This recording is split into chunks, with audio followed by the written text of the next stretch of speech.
Welcome back, Air India. This was Ratan Tata's tweet when the Tata Group won the bid to buy Air India from the Government of India. Also, Corporate India said that this was a watershed moment in India's disinvestment journey. There were also questions about what about the Air India's debt of almost 46,000 crore. And in general, this deal has many positives and also questions. We will be analyzing the legal aspects of this deal.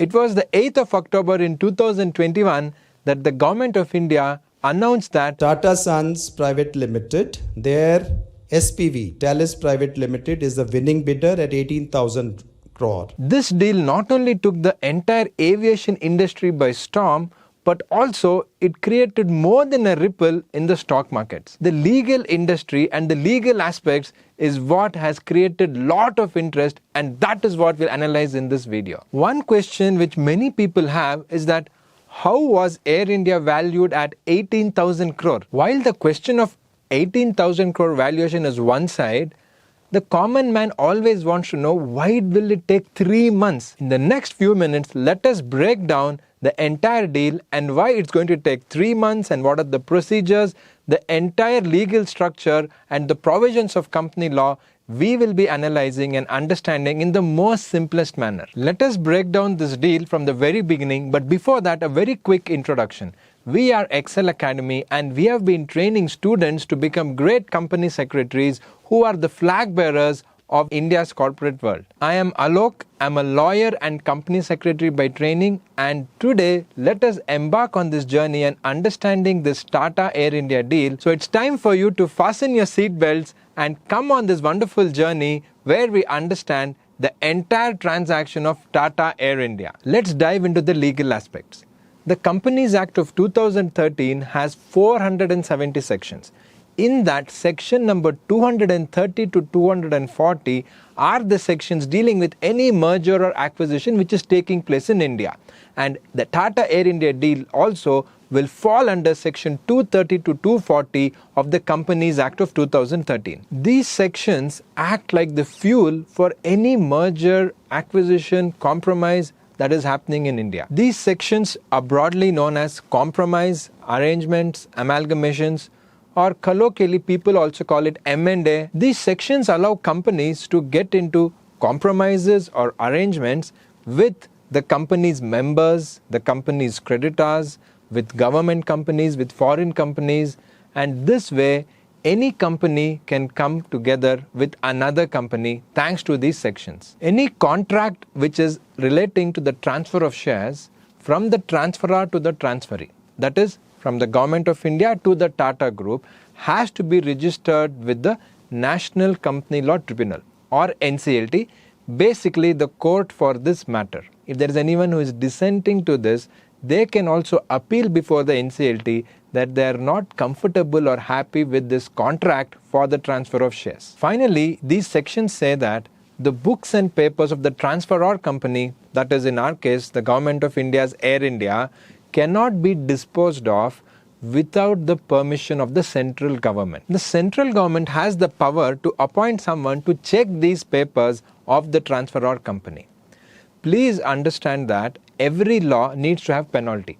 So section 240 of the Companies Act provides for penalty if there is any officer of the company who is in default of any of these provisions between 230 to 240, they will be levied a penalty. Now that you know a brief idea of section 230 to 240, let us look at which were the sections that got triggered in the Tata and Air India deal. The first one we need to examine and understand is section 230.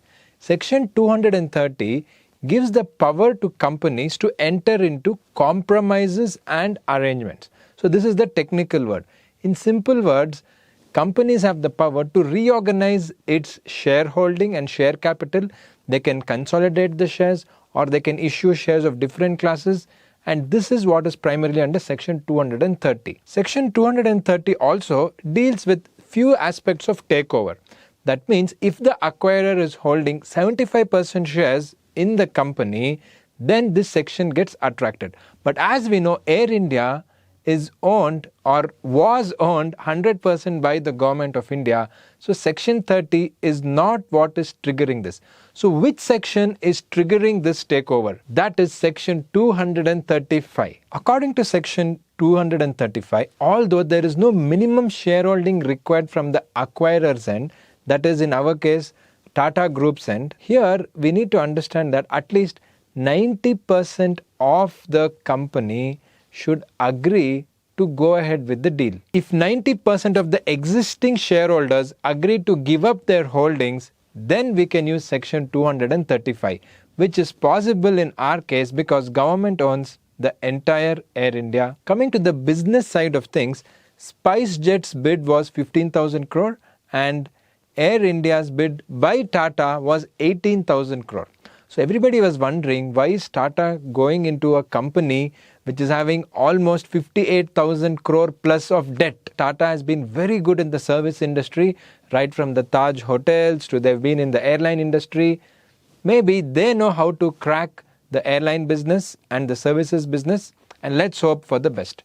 Now let's come back to the legal side of things. Now coming back to section 230, the first section we discussed, this is quite a dangerous section. Why is it a dangerous section? In section 230, when we look further, section 230 subsection 12, it allows for the minority shareholders of the company to file an application before the National Company Law Tribunal or the Court for Company Law Matters and question this particular deal. But in Air India's case, since the government of India owned 100% of the company, there is very little chance that any of the minority shareholders will get into this. There is no minority shareholder because the government owns 100%. Now back to section 235. So back and forth between 230 and 235 of Companies Act 2013. So in section 235, what we need to understand is that any amount that has to be paid by the acquirer to the acquiree, that means by Tata to the government of India, this has to be done by way of opening a separate bank account which is held in trust by the company, and then the amount has to be transferred within 2 months. So Tata has to give the transaction value to the government of India within 2 months of the transaction. After this is a very simple thing which the company has to do. See, for every company we have two main documents, that is the Memorandum of Association and the Articles of Association. The memorandum is equal to the constitution of the company.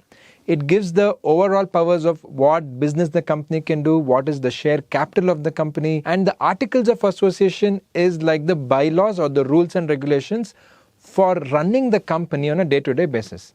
So the companies involved here, that is Tata Sons, will have to amend the Memorandum of Association as per section 13 of the Companies Act and the Articles of Association as per section 14 of the Companies Act. The Articles of Association is the first document every company secretary or every person in the legal department looks into to understand whether the company has powers to go ahead with any sort of transaction, whether it is M&A or even as simple as appointing a director. Now all this seems quite easy when we listen to it or just read it. In reality, when we think about the company secretarial department or the legal department of the company who has to actually execute this with tons and tons of secretarial documents and other records, it is quite a tedious process, and that is the challenge for the professionals involved. The best part in this deal is that Air India is not listed, so SEBI regulations will not come into the picture. Just like how marriages are made in heaven,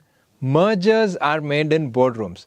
And not every smooth transaction with respect to a merger results in a successful merger. It could be positive. For example, we had ONGC which acquired Hindustan Petroleum Limited. That was quite a smooth transaction, but it also had few teething problems. Like ONGC had a cash crunch because this was a 36,000 crore deal. So we never know what will happen here. In the Tata Air India deal, everything looks good as of now, but still things can go wrong. We all remember what happened to Vijay Mallya's Kingfisher when they acquired Captain Gopinath's Deccan Airlines.